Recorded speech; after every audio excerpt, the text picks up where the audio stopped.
Halo guys, masih bersama kami membaca teori.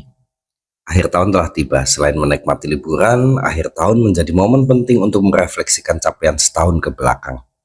Menurut Hengsen, akademisi yang fokus pada perilaku organisasi, waktu istimewa seperti tahun baru kerap dijadikan ritual untuk memulai resolusi dan kebiasaan baru. Namun, sayangnya, rata-rata resolusi yang dibuat di tahun baru gagal di tengah jalan.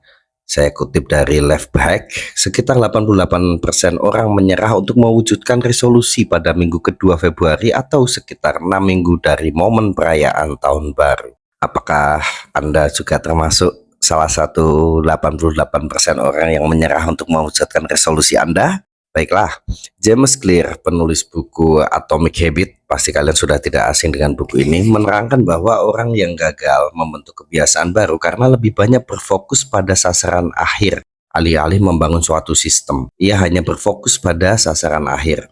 Contoh konkret kegagalan ini misalnya resolusi tahun baru adalah menjadi lebih langsing di tahun depan. Biasanya kita akan diet habis-habisan di awal tahun supaya timbangan cepat turun. Diet menjadi sesuatu yang menyenangkan pada hari-hari pertama, namun setelahnya kalian tahu tidak, diet akan menjadi sesuatu yang mengganggu dan kita dengan mudah menyerah untuk melanjutkan diet. Dari contoh itu, apa kesalahan yang telah dilakukan? Yaitu adalah berfokus pada hasil akhir. Jadi kalian tidak membangun sistem bagaimana diet dilakukan secara bertahap.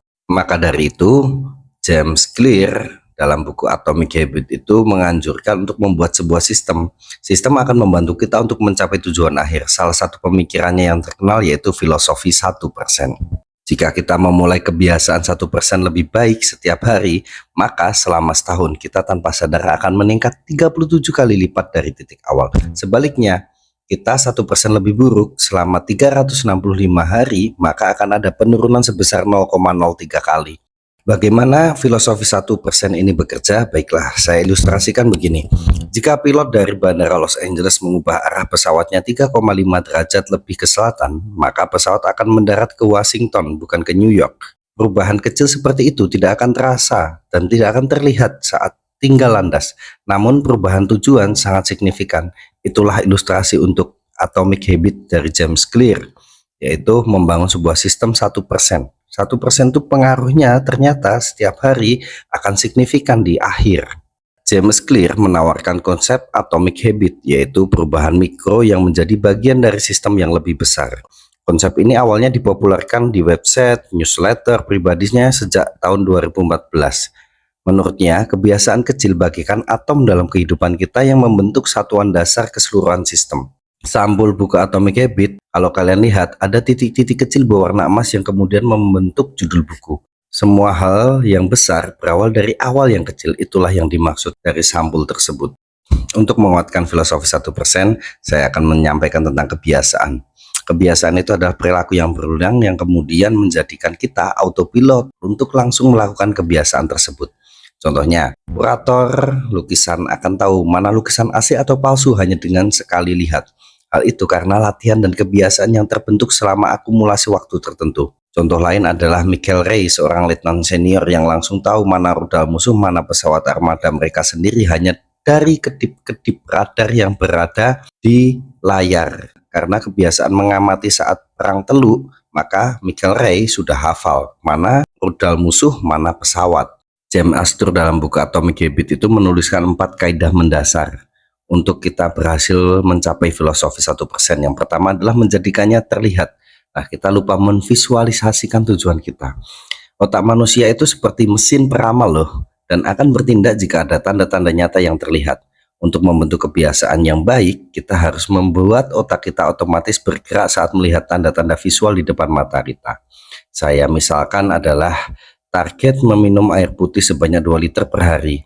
Maka kalian perlu menyiapkan beberapa botol air dan tempatkan di lokasi yang terlihat sepanjang waktu, misalkan di meja makan, di meja kerja, dan lain sebagainya. Maka mau tidak mau kalian otomatis meminum air itu saat melihat botol minum tersebut. Yang kedua adalah menjadikannya menarik.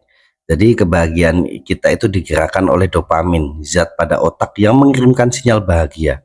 Itu alasan kenapa pemain judi slot tidak bisa berhenti bermain karena slot mesin itu menggerakkan dopamin dan menerjemahnya ke otak menjadi suatu kenikmatan.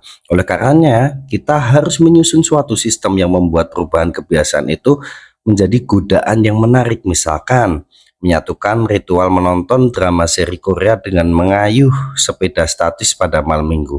Otak kita kemudian akan mengasosiasikan hal yang perlu dilakukan dengan sesuatu yang diinginkan dan memberikan sinyal dopamin. Sinyal dopamin itu dari mana? Yaitu film drama Korea tentunya. Yang ketiga adalah menjadikannya mudah. Nanti akan saya sambungkan dengan teknik Kaizen. 8 suara kemalasan. Salah satunya merasa tidak bisa, aku tidak mampu, aku tidak bisa. Nah, jadi James Clear itu adalah mantan atlet yang banting setir menjadi ahli kebiasaan, sehingga ia tahu kebiasaan adalah pintu masuk, bukan tujuan akhir. James Clear membuat aturan 2 menit yang berbunyi ketika Anda memulai kebiasaan baru, kebiasaan itu harus dilakukan dalam waktu kurang dari 2 menit. Nah, tujuannya apa? Supaya kalian tidak bosan dan selalu menarik bagi Anda. Maksud aturan 2 menit ini adalah membagi sistem menjadi hal yang kecil dan tidak terpisah dari waktu yang tersingkat. Yang keempat, yang terakhir, menjadikannya memuaskan. Manusia itu lebih mungkin mengulang kebiasaan ketika pengalaman yang dirasakan itu memuaskan. Otak seolah diberi isyarat rasa memuaskan. Kemudian lain kali dilakukan lagi karena rasa puas itu. Rasa puas ini bisa dilakukan melalui pengukuran visual, misalnya dengan habit tracker, menuliskan berat badan harian dalam jurnal. Self reward juga harus dilakukan sesuai dengan sasaran. Jika target Anda menurunkan berat badan, tentu saja hadiahnya tidak berupa sebongkah es krim.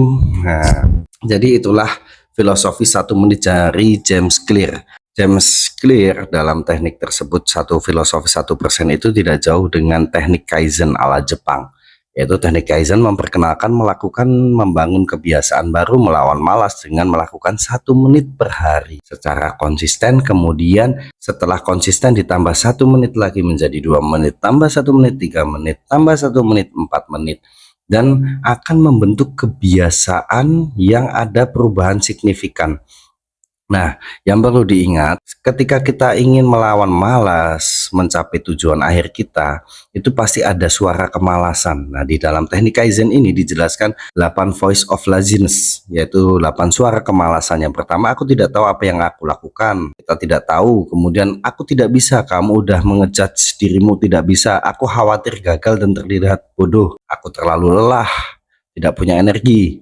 Aku tidak tahu tentang apapun. Aku terlalu tua untuk memulai dan sudah terlambat memulainya. Kemudian kamu akan menjadi berpikir begini, aku seorang pemalas. Aku seharusnya tidak terlalu malas. Di akhir kamu akan menyesalinya. Jadi mulailah bertahap 1% atau 1 menit. Lakukan resolusimu, kemudian wujudkan di tahun depan, resolusi tahun depanmu. Oke? Selamat mencoba.